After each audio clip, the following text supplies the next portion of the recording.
This poem is called My National Insanity.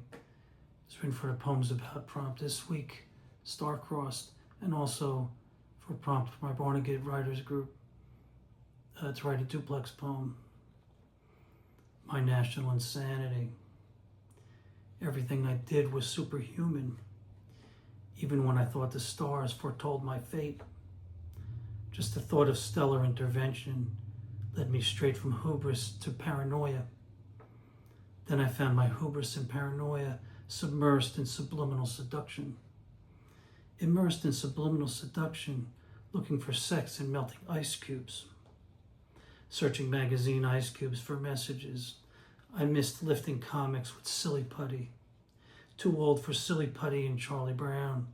On rare Sundays did I find all the Ninas. Lost Ninas colonized my emptiness. Just standing up became superhuman. So there's a lot going on here. Now, duplex poem is a form invented by Jericho Brown, Pulitzer Prize winning poet, and it's 7 two-line stanzas.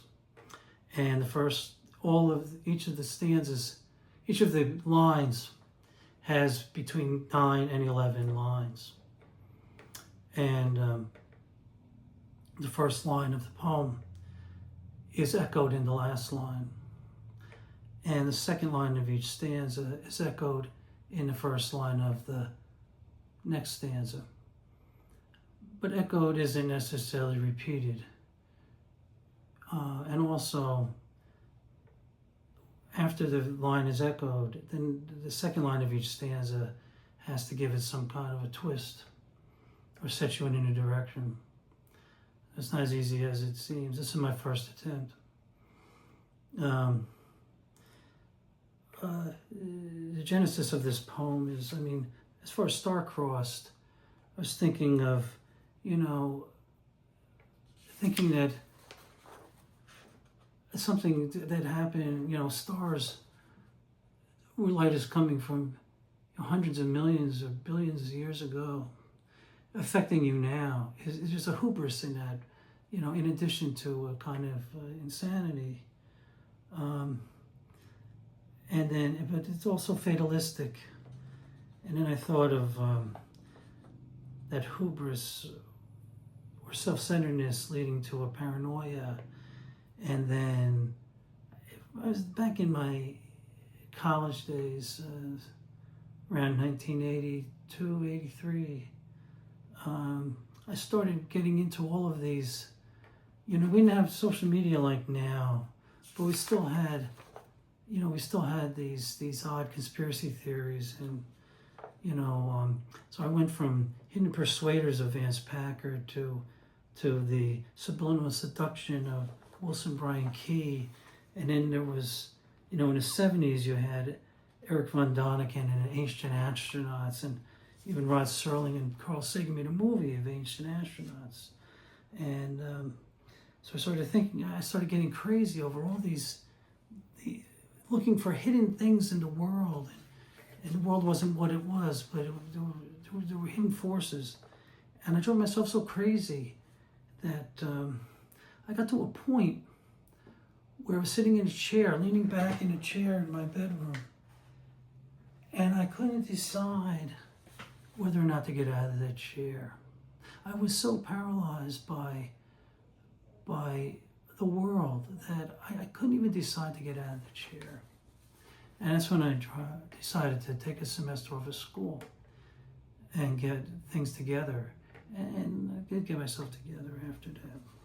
But it was a really tough time. And this poem is kind of explaining how you can go from just wondering about the world to getting so overwhelmed by the world that it paralyzes you. It's a very different poem than I originally started out with. I was going to write about fate and chance and, it's written in the stars. And then I was thinking of all these things in the daily newspaper. I didn't go there. I only went a little bit with the lifting off, thinking back to lifting off the comics with Silly Putty and you know, the Ninas in Al Hirschfeld's New York Times Arts and Leisure every Sunday. There would be a comic where he would write the number of how many Ninas, his daughter, he had snuck into the comic. And I very rarely found all of them because I'm not that great at that stuff. But I was just thinking how newspapers, how there was so much packed with these little puzzles and things, and these little things that people knew about, like some were real and some weren't. I mean, of course, people would get a lot of people got the newspaper and went right to the back to look for the numbers because they were playing the numbers and they wanted to see the horse races to get the numbers, for the illegal gambling. But just a little bit before that, I guess in the beginning of the sports section or before, there was a Ching Chow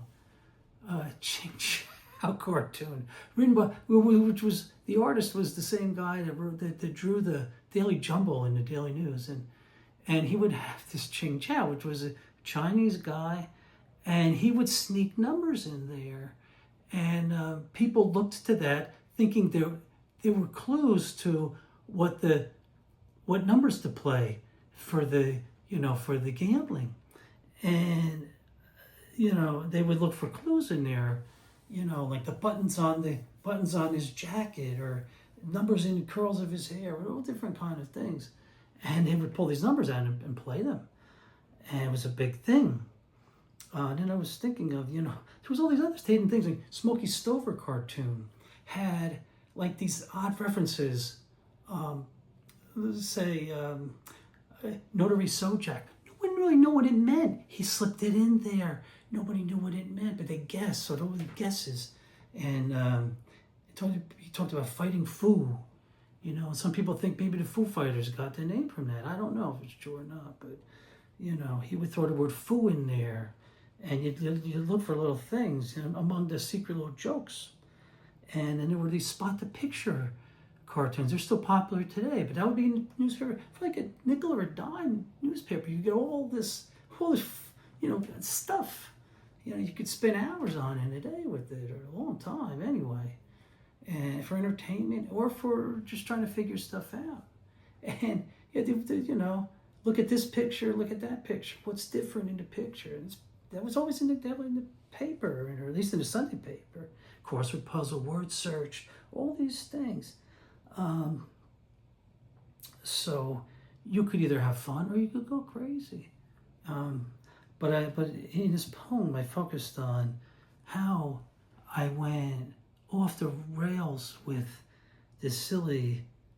Now, Subliminal Seduction, there probably is a lot of hidden stuff in advertising, but I drove myself crazy over it. Paralyzed myself. So anyway, my national insanity. Hirschfeld, who put the Ninas in his cartoons, when he decided he wasn't going to put them in anymore. People went crazy. They're like, you can't do that. We look forward to this every Sunday. He called it a national insanity, or the national insanity, one or the other. So he put them in again. He went, this is how many years? What did he do, 50 years? I don't even know. But, he put his daughter in his cartoons, her name at least. There you go, my national insanity.